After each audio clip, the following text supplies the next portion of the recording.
Welcome, welcome, welcome, everyone. Welcome to a new edition of Remixing Politics and Culture with me, your host, Pam. I am a public relations and marketing professional with a passion for social justice, voter advocacy, and culture. And tonight, I'm just super excited to have as my two guests remarkable women who are fighting the good fight in their respective states and are a trusted voice for their constituents. In times like these, we must depend on our local elected leaders to ensure that all people are receiving the benefits and rights that they deserve and are entitled to. I'm so excited to have Senator Andrea Hunley from Indiana and Senator Natalie Murdock of North Carolina. And first up, I'm going to bring up Senator Andrea Hunley. Senator Andrea Hunley is a lifelong Hoosier. We're going to ask her what a Hoosier is, from the great Midwestern state of Indiana. Before becoming a legislator, Senator Hunley was an English teacher in one of the largest high schools in the state. She went on to serve 10 years as principal of an award-winning K-8 Indianapolis public school. Originally, she is from Fort Wayne, Indiana. Senator Hunley was in the foster care system and was adopted at a young age. Supporting our vulnerable children and families is a priority for her. Senator Hunley is also a small business owner with her husband of 15 years, Ryan, who is the owner and art director of Second Street Creative. She enjoys bike riding on the cultural trail with her husband and their two school-age children. And she is a Divine Nine sorority member of my sorority, Zeta Phi Beta Sorority Incorporated. Welcome to the show, Senator Hunley. Thank you, Soror. So great to be with you. Thank you. And next up, I have my senator, I'm proud to say, Senator Natalie Murdock of North Carolina. She was born and raised in Greensboro, North Carolina. She credits her parents, who were a veteran and a social worker, for inspiring her to pursue a career in politics. Senator Murdock often attended NAACP meetings with her father. Prior to becoming a state senator before the age of 40, she made history in doing that. Murdock was the Durham County Soil and Water District Supervisor, which allowed her to work with the county board to deliver programs to local farmers and to also work with local community members on water concerns. She currently is principal and chief strategist for Murdock Anderson Consulting, where she builds partnerships with minority and rural communities, with government agencies and nonprofits. Senator Murdock represents District 20 in North Carolina. She also serves on the North Carolina Forever Board, which seeks to help lawmakers and leaders better understand the importance of protecting our environment. She, too, is a proud member of a D9 organization, Delta Sigma Theta Sorority Incorporated. And I gotta say, I'm so proud that she is my senator. Thank you. Welcome back to the show, Senator Murdock. Thank you. Looking forward to the discussion this evening. Thank you for having us. Absolutely, absolutely. All right, a few people are saying hello in the chat. Hello, Loretta and Dawn. Okay, so right off the top, we want to, I'm so happy to have you guys because I'm just so disgusted with everything else. So let's talk about some special projects, pet legislation, things like that. Any initiatives that you're excited about or that you're passionate about? Senator Hunley, I'll let you start.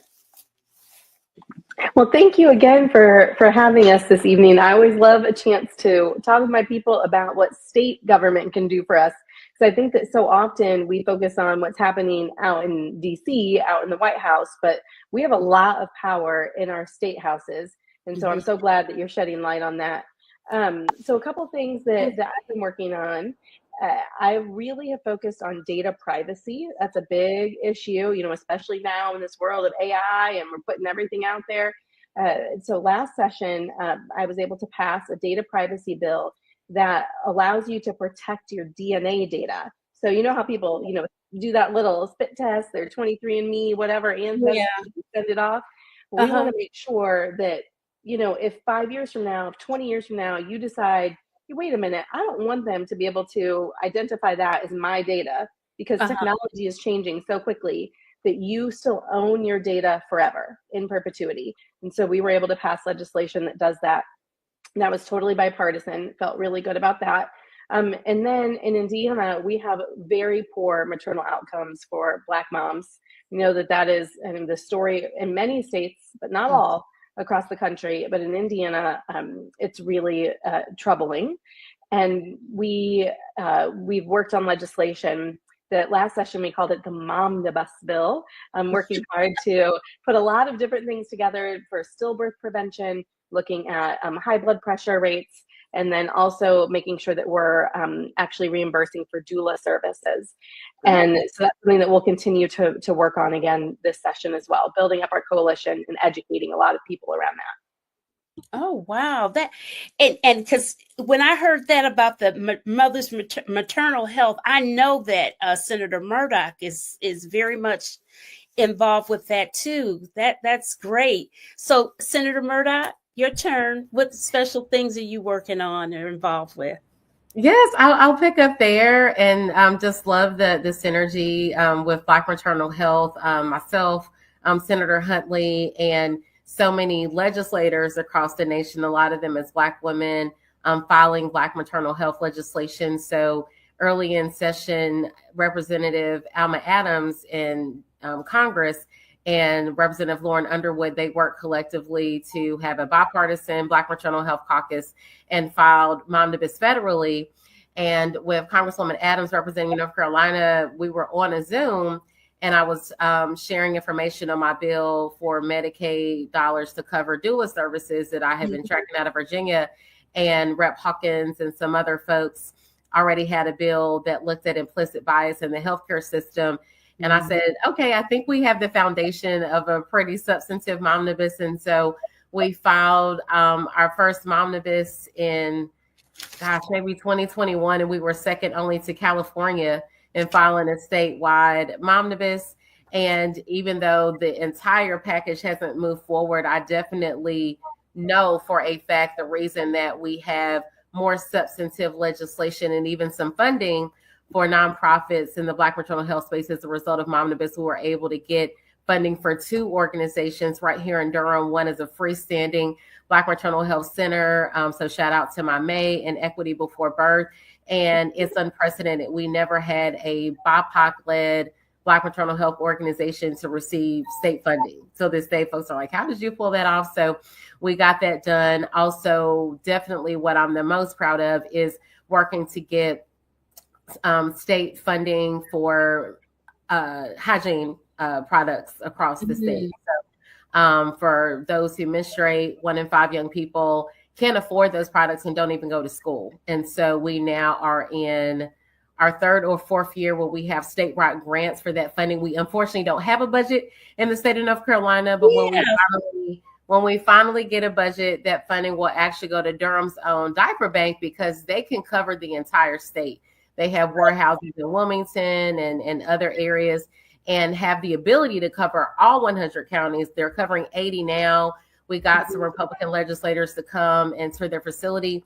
And so we know that they will be included in the state budget. The newest one that I'm the most excited about, though, as far as government impacting every aspect of your life, are for license renewals. So we worked last summer and looked at the numbers and said we were having a lot of issues and backlog with the DMV here in North Carolina, and you can now renew online back to back for your license renewal. And we've already seen the demand go down as a result of finally getting that to the governor's desk, I think around 2 months ago. So transportation is a big one for me as well. Yes, very good. Very good. So Senator Hunley, your governor-elect is Mike Braun. He is Oh, yes, he was elected in 2024. That's correct. Yeah, Governor Braun. yeah. And so I did a little bit of reading up on him. So he started in the school on the school board. Then he went on to the state legislature. Then, and from there, and he stayed a number of years in each spot. And then he made it to the U.S. Senate in 2018, I think it was. And so already Indiana is a red state. I grew up in Michigan. Indiana's always been red, right? Not always, Not but we always? do have a habit of having white men fail up. And so that's a definite example of him just continually failing and going into higher positions. So that is not new. But in 2008, Indiana actually went for Obama. So we actually are very much a purple state. We have a lot of folks who are independent, but we have straight ticket voting. And so what that does is it discourages people from coming out, and people can just walk in, they can just click a button that says, I want to vote all red or all blue, and then they just walk right out. And so people don't take time to really go through their ballots, which I think skews the way our state really is. Mm-hmm. How would you fix something like that? Well, I think we should get rid of straight ticket voting. And we don't allow ballot initiatives. So, in other states where folks can go in and they have a question on the ballot, should we make marijuana legal? They put it to the voters. We can't do that in Indiana. Our Constitution actually does not allow for that. And so we need to have some constitutional changes that actually give voters more power. And so those are some things that we do. We have some of the lowest voter turnout in the entire country in Indiana. It's just designed that way. It's really bad. Our civic engagement is very low. But that being said, we have demographics where our voter turnout is high. And of course, you already know that it's our older Black folks. Thank you very much, Grandma and Grandpa, who show up to vote. And so there are some reliable voting demographics, but as an overall, we just do not turn out to vote very well. Wow. So how are you thinking now? You're like, okay, here I am. I'm fairly progressive. I'm an educator. I know what needs to be done in education and what have you. You've got people in the White House talking about, well, not talking about doing it, totally destroying the Department of Education, you being an educator. How are you going to navigate your MAGA governor, Mike Braun? And heaven help us. Well, a lot of prayer. Okay, let's just say that right up front. Also, for context, there are 50 of us senators, and I'm one of 10 Democrat senators, and then the rest are on the right. And so we are in a super minority in our position. But that being said, teachers, we know how to set a vision and work towards it in a collaborative way. And so that's something that I found, since 2022 when I was elected, that I've been able to do well, work across the aisle. Over 95% of our legislation we pass is bipartisan. So we really do work hard together. I do serve on our education committee, and I talk a lot with my colleagues before we even get into session about the things that we're going to be working on, and then really work to build coalitions so they're hearing from real people. They're hearing from constituents, hearing from teachers in classrooms, hearing from students, hearing from parents who really help shape the legislation. And I think that that's the most important thing, because it's, when you're coming from a parent perspective, you're not coming from a right or a left perspective when you're just talking about, you just want what's best for your kid. And I think that that's the most important thing, is to build those coalitions and then allow the coalitions to speak to help inform the legislation. Wow. Ooh, okay. So here I am thinking that you guys have always been solidly red and that type of thing, but you're kind of purple like North Carolina. But we had a Democratic governor when I was a kid, so it's been a while. You had what now? We had Democratic governors when I was growing up as a kid in Indiana. Okay. So it's been a little while, but we'll get back there. Okay. So Senator Murdock, we are so happy we have our governor, Josh Stein. Okay. Amen. We are so glad to have them. And our Attorney General Mm-hmm. and our other Dems in leadership. Yeah, Mm-hmm. it wouldn't be North Kakalaki without our crazy state legislature. Mm-hmm. It just, I mean, it would be too much like right to Too not much like that. have them not trying to gerrymander every 5 seconds or three or whatever. So how are you navigating, and can you possibly see the light? Yeah, we definitely see the light. That's what keeps us going every day. But as you mentioned in the lead in, just extreme gerrymandering, North Carolina, unfortunately, I would say is ground zero for Mhm. gerrymandering. And it's something called kind of a mid-decade redraw. So even as a state senator, my maps have changed 3 times. And I've been serving for 5 years. In Congress, this is where it gets good. In the last 9 years, our maps have changed 7 times. And it's purely for political gain. And we've really got to stop with the whole, oh, well, Democrats did it and Republicans did it. This time around, it is even worse because we don't have a true federal voting rights act the way that we did some years ago. So we were one of the first states to have a redraw when they were already gutting Section 5 of the Voting Rights Act. So we no longer have pre-clearance. We don't have a federal entity that's looking into, oh, let's make sure maps are fair. And now they're going after Section 2. And so I would argue it is even worse. When we first had these redraws in North Carolina, first it was the big Republican takeover after we didn't do well at the midterms post-Obama. So that was 2010. So before then, Democrats have been in power for decades. But this was nationwide. And I have no issue admitting what we did wrong. Democrats just really dropped the ball when it came to making sure we were focusing on state legislative races. So I'm glad you have 2 state legislators on this evening. People focus on president and Congress, all the sexy stuff, and they dropped the ball. And just a little bit of investment at the state level can prevent a lot of this.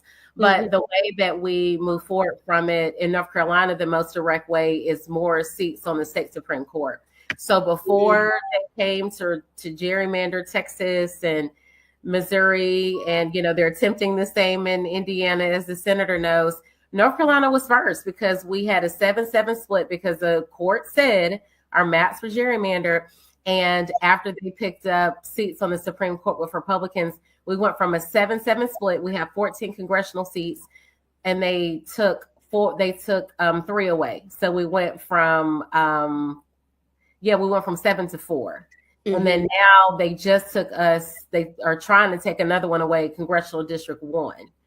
So the way that we fight back in the midst of that is going to be through the courts. It's going to be keeping Allison Riggs, that was nationally known. Anita Earls, one of the few Black women on the Supreme Court nationwide. But at the state level, what keeps us going is in the Senate, not quite as bad numbers. We have 50 senators, and we are in the super minority by 1. So with having a Democratic governor and a phenomenal attorney general, we could give them more support in the Senate with 4 more vote. When I first came in the Senate, we were not in the super minority. We were 22 strong.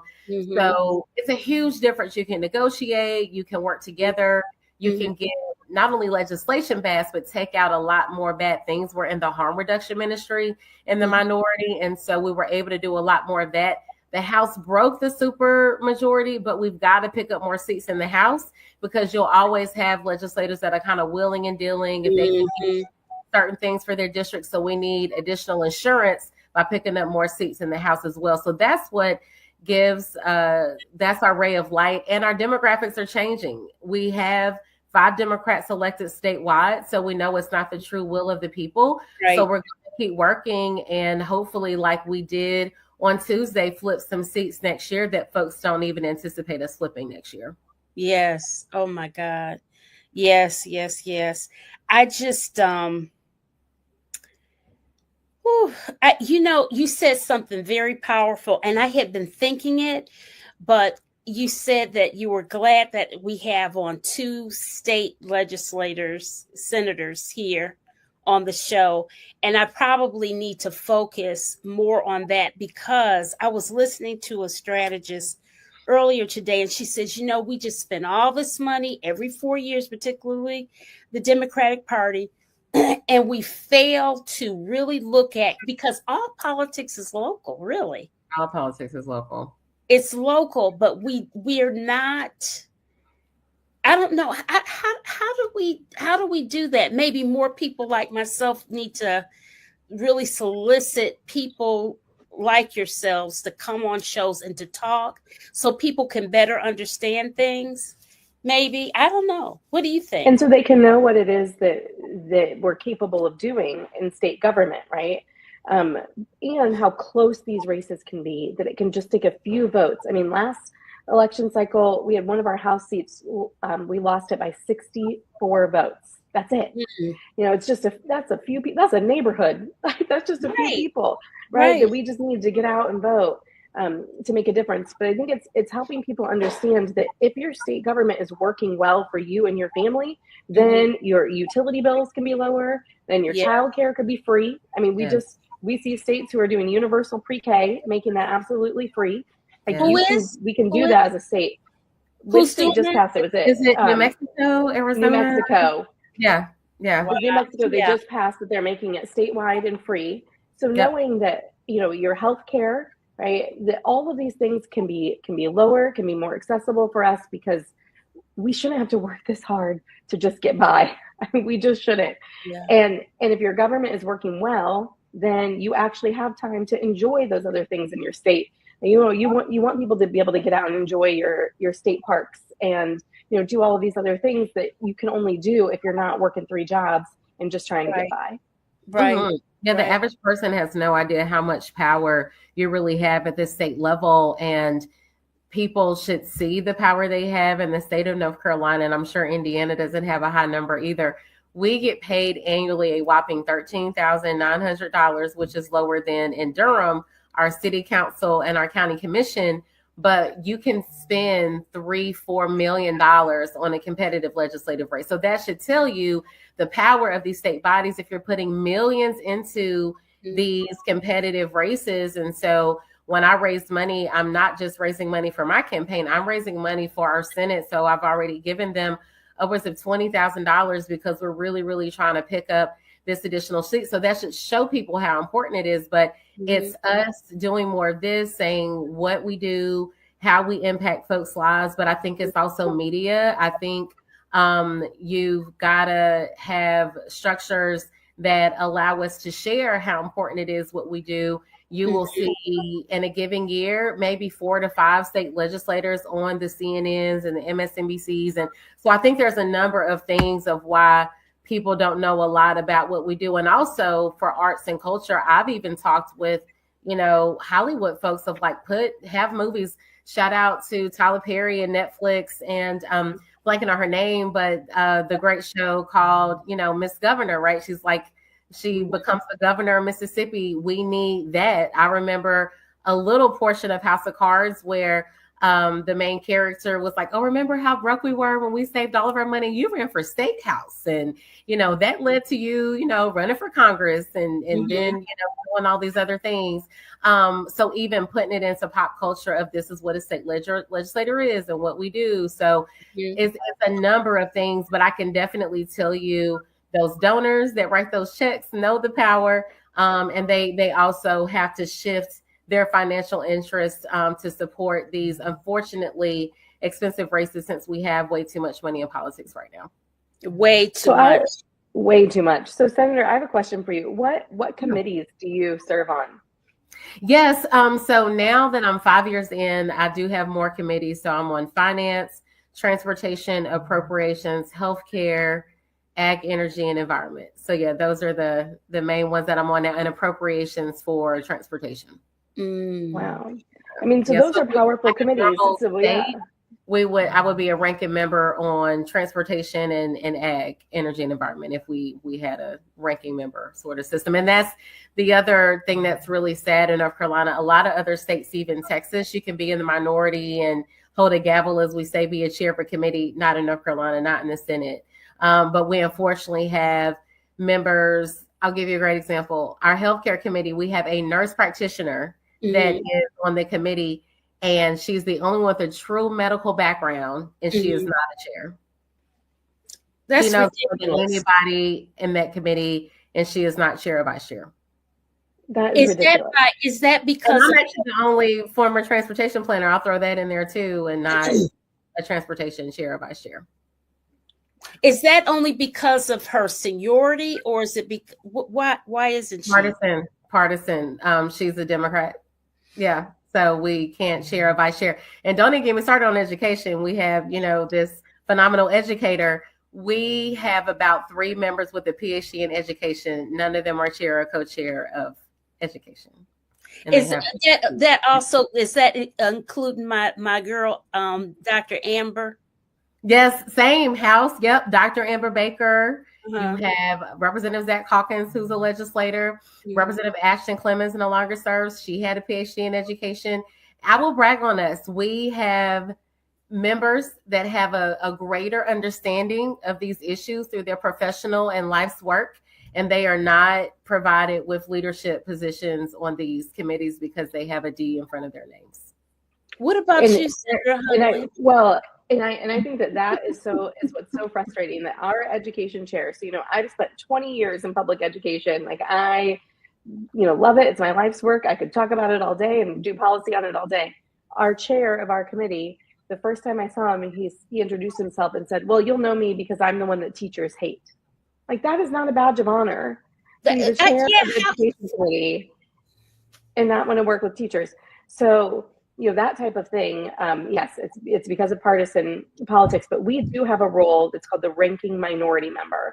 So you can be on the committee and be essentially, in that parallel number 2 position as the minority. So I'm the ranking minority member on our utilities committee, our Commerce and Technology committee.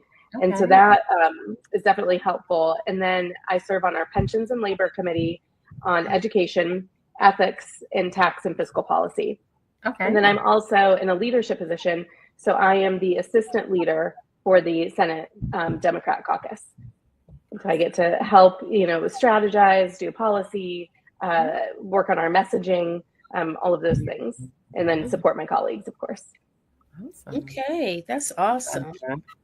So ladies, now we're going to transition and we're going to talk about going to discuss the federal shutdown, which I've been hearing little rumors they're doing a procedural vote to try to see if they can stop the government shutdown. But nevertheless, I want to discuss with you all the impacts of the federal government shutdown on your respective states and what actions are taking place to attempt to mitigate the situation. Senator Hunley, what is the Hoosier state of Indiana doing to help your SNAP recipients? Well, the state is doing nothing. And in fact, we have cut and we've made it even more challenging for people to receive their SNAP benefits. And they're just making it more and more challenging for folks. And the governor has already said that he's not going to spend any of the additional funds that we have to support, people who are struggling, which is just unconscionable, and not support our food banks either, that provide a lot of support. So each of our cities have been stepping up. So our city of Indianapolis, which my district is fully inside of the city of Indianapolis, has stepped up to provide additional support. Our restaurants have stepped up, individual neighborhoods. I mean, it's really just the work of everyday folks right now who are taking up this mantle. But as a state, the state is doing jack shit. Senator Murdock? Yes. Luckily, since we, do have some partisan differences where we do have a Democratic governor and a Democratic AG, particularly the Attorney General, most recently with the SNAP benefits, he was one of, I think, 20 plus states that did file suit and say that we needed access to those SNAP benefits. And we were the first state, or that group of states will be first to have some of that funding restored. So the partial benefits did at least go out initially on Friday. As we all know now, we had a lot of back and forth because then the Trump administration said, wait, hold up, we still want these people to be hungry. We don't want them to get their poor benefits. I won't get into the legalese of it all, but to be clear, do not blame Justice Ketanji Brown Jackson with her decision. For people who understand the law, if you really go deeper into that, she made that decision to actually preserve this funding and to make sure it could hold up in court. But the partial benefits did go out. There are other states like the Marylands, and I think even Pennsylvania, surely New York, that did even more. So back to who you vote for matters, because they have more power in their state legislative bodies through the governor's mansion to put even more funding out there. We're not in a position to do that in North Carolina. The governor can't unilaterally just say, hey, we're going to just put more funding out there. But he did provide more funding through other programs to our food bank. So our philanthropy has really stepped up to the plate. And I mean, to the tons of millions of dollars. I think some 18 million was provided to food banks across the state. And I know we're going to get into energy later, but we are not doing anything to supplement the federal funding that we are losing. Healthcare is a big one. So from the federal level to the state level, here in North Carolina, we're one of 2 states that does not have a budget, and it is over healthcare. We have not fully funded Medicaid, something called the Medicaid rebase, so that we can pay all of our Medicaid bills. To the House's credit, they attempted to pass a clean Medicaid bill. We were back in session just a few weeks ago. The Senate, not only did they refuse to take it up, we weren't even in the building. We were supposed to have votes Monday, Tuesday, and Wednesday. The next thing we know, we're not voting on Wednesday. And I'll tell you why. Because the House said, hey, we're going to send over this bill just to fund Medicaid. The Senate did not take it up. And not only did they not take it up, the chairs are not really talking. So from the federal to the state level, Republicans own all of government, and they can't figure it out. We are not the issue. They need to be grown-ups and provide the health care that people need. We finally expanded Medicaid here in North Carolina, but what good is it if you're not fully funding everything so that providers and the people that need the care the most in these rural areas, for these rural districts, they're not going to get the health care that they need. And I know Indiana has rural areas and what have you. Oh, absolutely. Definitely. We have, our 92 counties, 70 of them are rural. I mean, we are a largely rural state. 70 are... Absolutely. Out. Yeah, we have a lot of rural counties. And when you look at that and you think about, well, who is this impacting? It's impacting our rural hospitals. When you talk about the healthcare piece, 260,000 people in Indiana are going to lose their health insurance, because they will be kicked off of our Medicaid rolls. And so this is a huge issue. And it's really impacting, like I said, those rural hospitals that the majority of their patients are patients who utilize Medicaid benefits. And now if their patients can't pay, then the hospitals can't run. And so that's just going to have trickle down impacts. But we're looking at closing close to 12 hospitals here in Indiana because of the shifts that are happening. So these are real consequences. Yeah. Real consequences. I think this is an excellent question here in the chat that George Cherry Jr. gave. How can state leaders like yourselves use your platform to advocate for long-term federal solutions that prevent shutdowns from becoming political weapons? Yeah, that is a really good question. And first, unfortunately, we're state level elected officials and not federal. But what you have seen during this shutdown, it is not sustainable, is the power of state government. So you do have state government coming in and saying, we're going to make sure your Medicaid continues. We're going to still supplement those energy bills or energy policies like LIHEAP that are going away federally. It's not sustainable. But it is a way, I think, that you will now, in those states, they will probably rework their budgets, unfortunately, to have a rainy day fund for when the federal government just isn't doing its job. You have states like Maryland and Virginia that are even hiring more of those folks after they've been laid off. And so long term, we should stop playing political games with federal government. But unfortunately, it will continue to happen, especially for Republicans, because what you've seen is they want that level of pain to drag Democrats to the table. So again, they own it. They own this shutdown. This is what they wanted. It would be ridiculous for Democrats to sit back and say, oh yeah, take health care away from millions of people. We want their insurance premiums to triple because we're getting rid of those federal subsidies to bring their healthcare costs down. And we're going to just go along and pass this legislation. Absolutely not. So the real question is, when you have Republicans that are putting the wealthy ahead of the least of these on this Sunday, if you say, oh, because to be clear, the money is there. All of this is because they want to have tax breaks for millionaires and soon to be trillionaires. Elon Musk will be a trillionaire after these public trading options go through for his company. So we're not even in a crisis as a nation. This is a manufactured crisis. So until we get real leadership in the White House, you're going to continue to see us play partisan politics with people's lives. Absolutely. I mean, that's exactly it. And what Senator Murdock said, about this shift of wealth, I think that part, you cannot underscore that enough. That what's being done right now and what's being proposed and why the Democrats are holding out is because this is the single largest transfer of wealth from middle and low income families to the wealthy. That we're looking at families that are making less than $24,000 a year in Indiana are going to lose around $1,200 a year between their Medicaid, their SNAP, and other program cuts. So we're talking, families that are already struggling, losing $1,200 a year, while meanwhile, families who are making over $700,000 a year, which in Indiana, that might as well make you a millionaire, they're going to see an increase of over $13,000 a year just from tax cuts. Make it make sense. The money is there. We don't need to make additional tax cuts for people who are already doing fine. We need to make sure that we're taking care of our neighbors.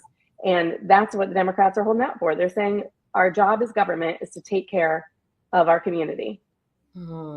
I keep looking to the side because I have my television on, and somebody put in the chat, what are you guys' thoughts on Chuck Schumer caving on the healthcare demands? I don't know. The last I heard, he didn't really cave. He said, give us 1 year extension. And I thought that was kind of smart because we know that we're going to flip some things so we can control some, you know what I'm saying? Yeah, I think the initial deal for now, but same, I was trying to read into it more as a rule. I said, oh, of course, as we're logging on, Senate's trying to figure it out. That they want to have a plan to keep government open until January 30th. But I love a good internet poll. And so there's a commentator that I would definitely say is more grassroots. And when I was looking in the comments and she said, should Democrats cave, yes or no? Overwhelmingly, people said no. These were federal employees. Yes. These were just everyday people. Because when you are dealing with negotiations, there's something called leverage. And right now, Democrats have leverage and they need our votes, particularly in the House, to move things forward. And so, yes, Republicans are counting on us to cave. But what we've heard overwhelmingly is people want Democrats to have a backbone. They want us to stand up for what we believe in. And I mean, it was even an awakening for me as I'm logging on, their federal employees saying, you know what, we will just figure it out. We thank you all for fighting for us. We will figure it out. And because you've got to fight fire with fire. And right now, that is the only power we have. So going to look more deeply into it. And also, it still has to make it out of the House. So this is far from over. I don't know if it's not going to be the best and final. I can already answer that question because things change between both chambers, same for us at the state level. But by and large, we cannot cave on these healthcare premiums. We have got to figure out a way because they're not caving on these tax breaks. No. That can fund all the things that we need. Again, literally Elon Musk himself can write a check and figure all this stuff out, let alone if he were, taxed at a reasonable rate, for a trillionaire first in history. So from what I am hearing from the people is they want Democrats to hold the line.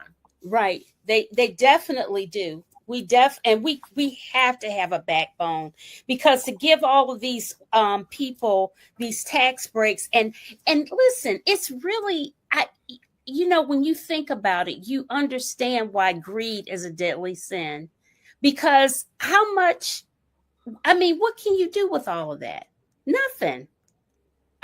Nothing. Why do you have to have so much and I starve? That makes no sense.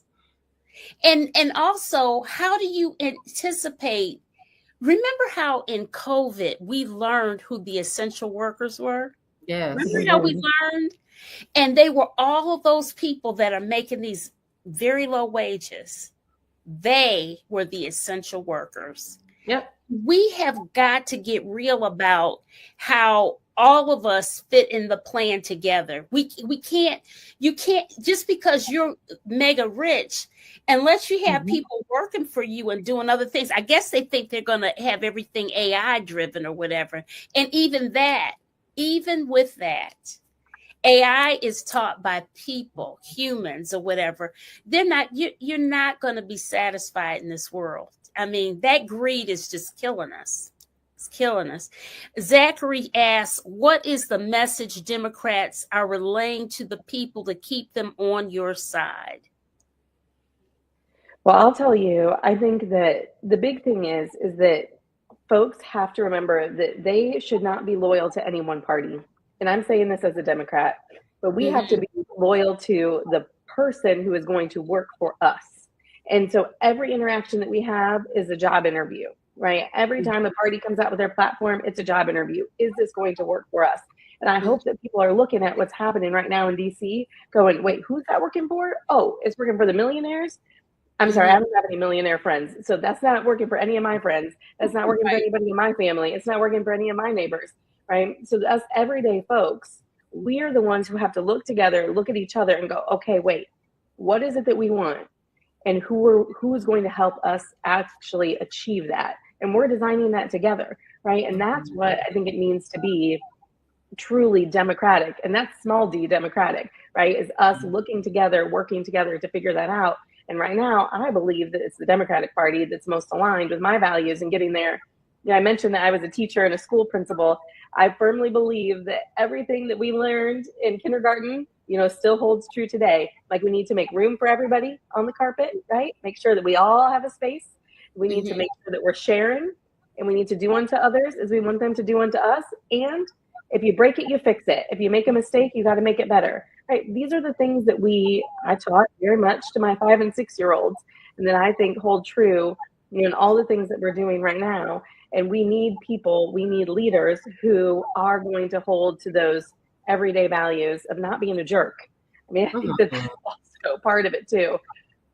Yeah, we've got to see people and meet them where they are. And we'll actually even highlight what we saw out of New York. I know a lot of people will say, oh, Mandani was a socialist, and we can apply that to our states. They are wrong. His affordability message, it's really just remix populism. We've been here before, and you have to look at messages and policies that are going to cut across social economic background. When you talk about affordability, that's something that impacts everyone. So you're talking about folks that in the state of North Carolina, we have the federal minimum wage. So people are making $7.25. So when you're talking about rent being too much and groceries, healthcare premiums, those are things, kitchen table issues that people care about. So definitely what Democrats got wrong is we've got to go back to the basics. We've got to talk about things people care about.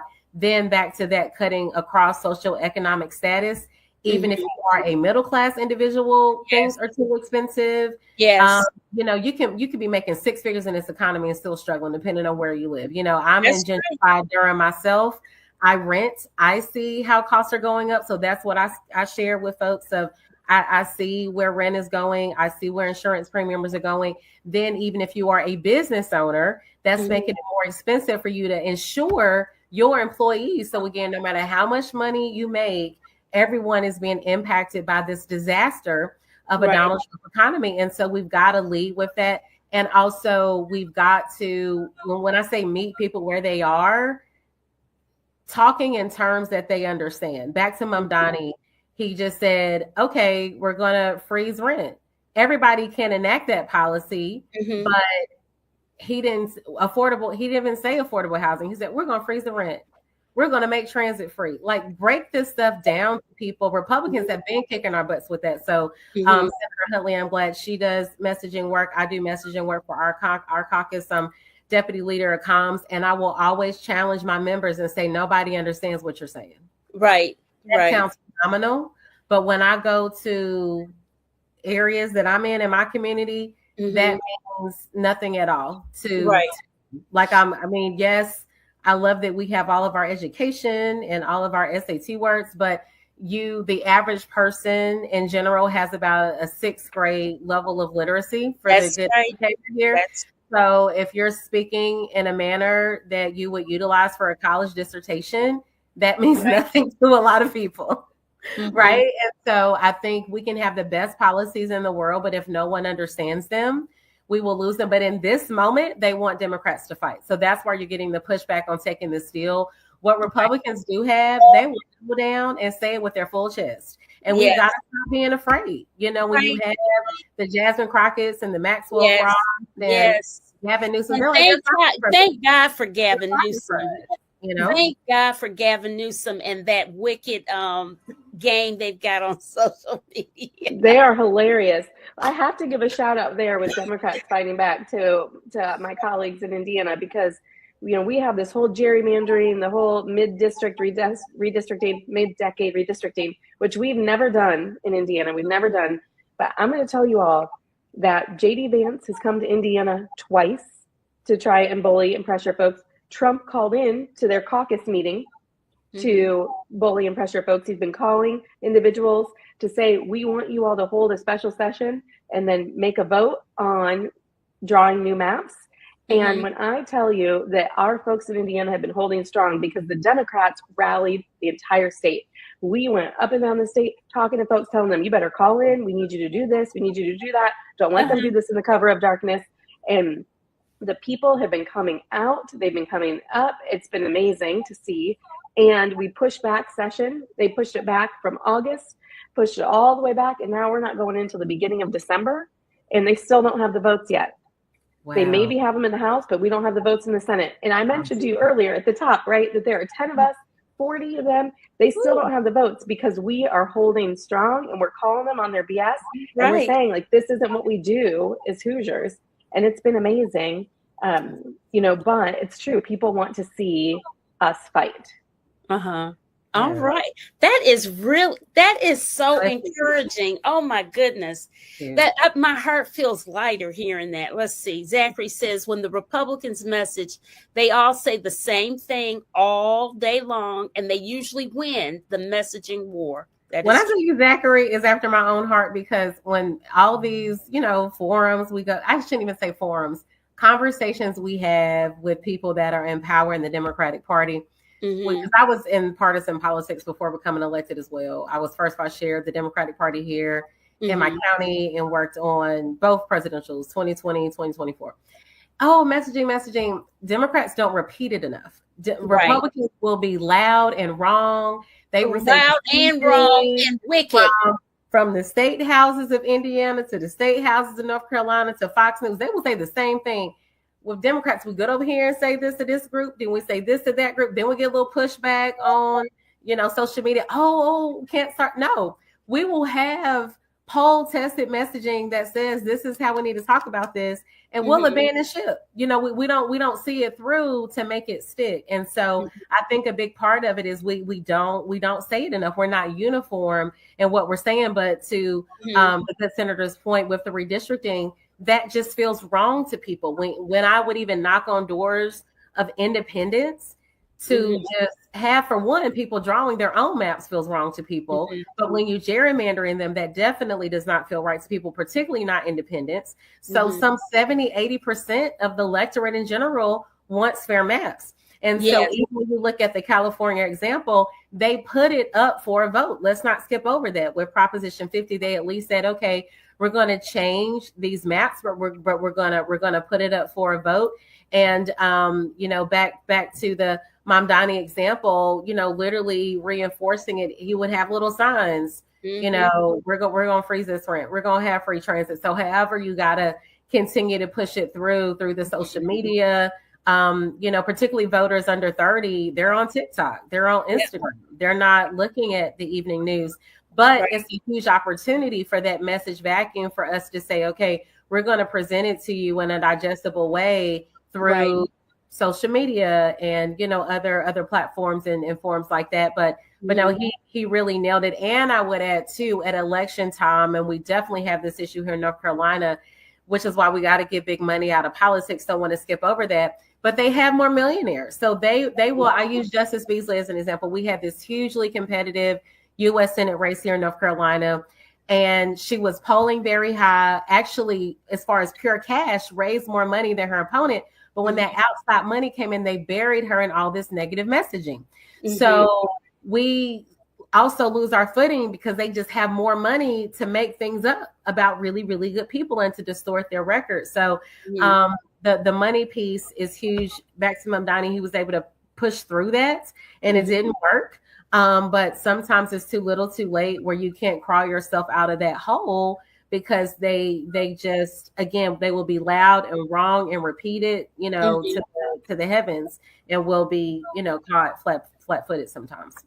And I think that, to your point on, on the money, I think that while we would all love to get money out of politics, my goodness, we really would. It's our current reality. And we also know that when folks like us run, we know that women candidates raise less and that Black candidates raise even less. And so also, knowing for people that if you have a candidate that you want to support, that $10 a month, that $20 a month, it means something. And having that predictable income stream is important, right? And if you can write a check with a comma, by all means, do that because we absolutely need it. Listen, we absolutely need it. Because it is real that that's just few and far between, for our kind of candidates. And I will never complain again about the salary of the part-time legislatures in Indiana based on your $13K that you're getting, because we get 30. But my mom does say to me, she says, "You found the one job that pays less than being a teacher." Yes, I did. But I will never complain because I feel blessed to be able to do this work. I mean, absolutely. And I know that, there are many of my neighbors who are struggling, but it is definitely, it's a privilege to be able to serve in a position like this and to be able to run and to be able to take time off of another job. And, the people who do have jobs that they can also work. I mean, it is, there's a reason why we don't see more representation from working class folks, from people of color in politics. And it's because the money is a barrier. Yeah. And I know I had Senator Murdock on with a representative from Michigan. Out of Michigan. And we discussed that pay thing in Michigan got substantially more than North Carolina. And I don't know how Senator Murdock does it, because I tell you, she is everywhere. She is my senator. I see her on the grind because she documents everything. And so, to do all of that and to work, because you got to work. Who can live on $13,000? You have to, and I'm so glad that we brought this up, because I will share me becoming the first Black woman under 40 to serve in the House or the Senate, not just the Senate. Right. It wasn't because I was so revolutionary. It was because I was determined to say, okay, I'm going to figure out how to do this and still make a living. And luckily, my work office was literally walking steps from the Capitol. At the time, my office was on the second floor, right on Fayetteville Street, so I could walk to the Capitol and back whenever we were on break. And I was consulting, so one client I got rid of because I knew I would have, I knew I would actually vote against them. Actually, I was very honest. Legislator, I'll probably vote against you all. And so, we parted ways. But you'll see, a lot of attorneys, a lot of realtors. But back to education, it is difficult for us to recruit teachers because they can't just teach and be a legislator. Not in North Carolina. We are in session forever. We're not bound by statute of when to serve. But to say back to the working class piece, it is sad. The different policies we would have if those folks making $7.25 an hour, if they had the ability to serve. And even for me, it's a challenge. But when it comes to the quality of people that you have represent you in the state government, we are blessed in North Carolina that we have phenomenal legislators that figure it out. But the tax it has on your family, I skipped over Senator Huntley when they gerrymandered our maps for the last time in the Senate. We received the maps on a Thursday. We did not know we were going to be in session. I woke up Monday, 8 a.m. We're texting, we're calling the Republicans. We still did not know we were going to have votes. So imagine a 9 to 5-er, I don't know what I'm doing today. Like, I don't have a real schedule for this legislative work that I do. So now I laugh about it, but I was with my line sisters today. It's our homecoming, and I missed our line trip because but to try to explain to people, I don't know my schedule. They're like, oh, you're going to have this flight. And I'm like, we're in the middle of budget. I'm the finance lead for our caucus. I can't leave in the middle of budget. I was like, I don't know if we're even going to have votes. So when I see the uncertainty that we deal with, particularly for North Carolina legislators, it's uniquely challenging, but we continue to push forward, but it really, really is a true weakness. And I've always argued we should actually make what a starting teacher makes. I'm like, can we at least and they would pay teachers because they would pay themselves. You're absolutely right. Then we get that starting salary up to $52,000. Teachers will be making $100K. Senator Hunley, you can tell your mom now. You now know a state legislator, a senator who makes less than you. Oh my goodness! Listen, I'm going to be following all of your social media. I'm going to sign up for your newsletter. You're just going to see me. You're like, oh, she's copying and pasting. Yep. Listen, I'm going to be big borrowing and stealing. I'm going to just learn from you and all of your comms and your teaching and educating of your constituents. No, thank you. Same. I love working across different states because Momnibus is one.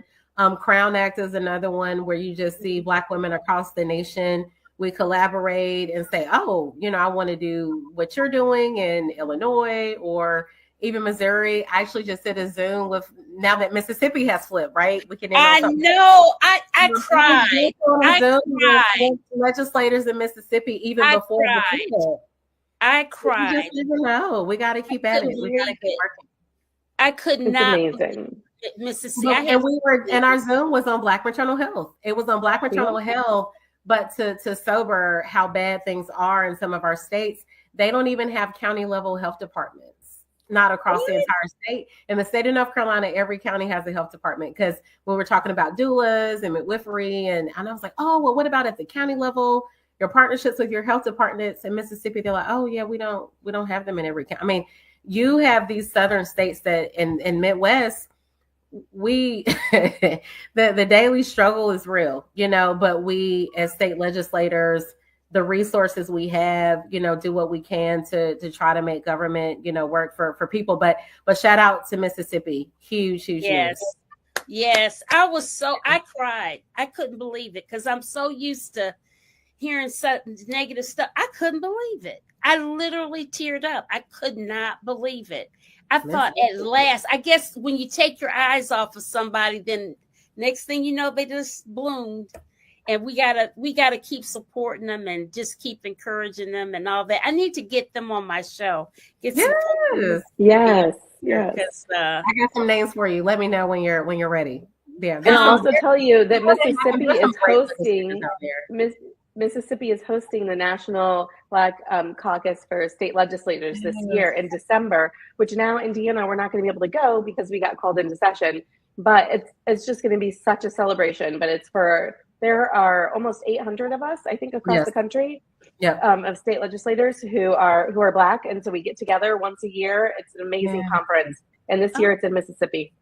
It was like meant to be because, we're like, okay, we're in Biloxi. That's different. And then it was, we need to be in Mississippi, and we didn't know. Yes. So everybody's going to be showing up and showing out. It's going to be amazing. Yeah, that sounds wonderful. Well, if you guys have any state and local contacts there, share it with me so that I could have them on the show because I would I definitely want to hear all their stories because God knows. That's the situation. Well, listen, winter is coming. I know being a native Michigander, I know Indiana's cold. And I know North Carolina's about to get Michigan and Indiana cold next week we're going to have horrible wind chill factors here, like we're up north. And the LEAP program, I found out, but those who aren't, they automatically become eligible for that one-time benefit for their heating bill. So this is going to be such a struggle for folks. I mean, it's going to be really hard. And so this is the low income home energy assistance program that we're talking about. And I'll tell you that it started snowing today in Indiana. So like we already have snow. Oh yeah, it's like white outside right now. Oh God. Yeah, so the cold is already here. It's already come. But we also know that actually our energy bills have been higher during the summer. And so folks actually need more support during the summer months. And so there's a whole other thing about just how this whole program has not really benefited people in the way that we need it to. But I brought legislation this past session to try to decouple Indiana's low-income home energy assistance program from the federal program so that we wouldn't have to succumb to these wills and whims of the federal government, whether or not they were going to be funded. And we weren't able to get that passed. And now I'm like, we saw the writing on the wall. And this is going to be a real struggle for people. And we have, I mean, thousands and thousands and thousands of folks who rely on the LIHEAP program to to make sure that they can keep their heat on and keep their lights on all winter long. Yeah, same in North Carolina. What we've found is at the federal level, they are rolling back this program. And shout out to one of my phenomenal colleagues, back to, I will brag on our caucus all day, State Senator Andrea Salvador came in, so younger than me, right? So yes, I was the first, but then right after me, we had a 38-year-old, and Senator Salvador filed at 29, was sworn in at 30. I came in at 36, but to just show at 30 years old, she literally was an energy expert entering the Senate. And she did a phenomenal job arguing against our state not supplementing, having those state programs to assist with paying those energy bills, because we shared, if you don't have LIHEAP at the federal level to help with those bills, and then we don't have the state programs, we don't have any safety net for folks that really, really need the support. And sure enough, we already have reports of folks applying, and they're letting them know, oh, the funding's gone. The funding just simply isn't there. So as we come into a cool winter, it is really, really scary, that we won't have those programs. And again, I see a theme, whether it comes to your food, your heating, your housing, all these federal programs impact your basic everyday lives. I mean, what kind of life do you have? No insurance, or insurance premiums skyrocketing to where you might not go to the doctor, without SNAP, not having your food, LIHEAP can't get support for your heating. It is very clear that the party in power does not, for one, care about poor people or the working poor, the working poor. And so I don't know how many more of these programs have to be cut for people to get it. But, when they say, oh, why should we support Democrats? Because we have a heart and a pulse, and we care about people, and we believe government should actually help you, and that government isn't. We need to actually help people. But this is a very real example of, as these prices are going through the roof, losing that federal subsidy, people are really, really gonna feel it really, really soon. One of the things that we're trying to do here in Indiana is this next session, try to make it so that we're not taxing our utility bills. Because right now our utility bills are taxed, all of them, your electric bill, your water bill, all of it's taxed. And on average, if we can stop taxing those bills, it would save the family $300 a year. And so just looking for what are those ways that we can make sure that we're supporting families? And that's something that we could do, for everybody across the board. But, if the federal government is going to, get rid of these programs that we desperately need, then we've got to figure out something on the state side that we can do. Wow. Well, ladies, we're at that time. I have really enjoyed our conversation. I really, really have. And learned a lot as always. And I think that, I love doing that cross-state situation, because you always learn from one another, because there's certain things you're not going to discuss, or you wouldn't think to, even if you were in a room together, maybe. I don't know. But anyways, I really appreciate you all coming on. And if you know of any other legislators or whatever, please send them my way. One of these days, I'm going to have a producer, because I do everything: the thumbnails, the flyer, the booking, and so it's amazing. You have that little intro and the music and the. So good. Thank goodness for a daughter that did that for her mama. Okay. So good. Shout out to her. Well, this has been so great. And, and to the good senator, I just cannot wait to cheer you on and all the things that you're doing, and see you in person, at the next time that we all get there. Yeah, absolutely. I will hold you in my heart. I hate we're going to miss you all in Mississippi again, because shout out to Indiana. But another cross state, I've got to tell the senator from Indiana. In North Carolina, I was attending a national breastfeeding conference because of the Black maternal health work. 3 phenomenal women. We are from Indiana, because I've mentioned gerrymandering, and we are fighting gerrymandering in Indiana. I was like, oh, hey, Indiana in the house. So, these phenomenal women that came down to this national conference at NCANT that I spoke at a few months ago. But we're in this together, and back to things like congressional power, we literally are in it together, so we definitely keep up with other states, and have to find more ways to collaborate and work together. I've taken some mental notes of some of the policies that you've brought up, but too, I think this is a testament to just the talent that we have in these states. And I think people want to write off, I say light pink, the states that should be purple, but they're so gerrymandered that they're like kind of light red, light pink. And you see still phenomenal talent, phenomenal ideas. And it's just a glimpse into the kind of world we could have if, we had the maps that we needed to give us the representation that we deserve. Yeah, absolutely. Absolutely. Amen. Well, all right. Let's wave off. Good night to everyone. Thank you all for being with us. Yes. Thank you.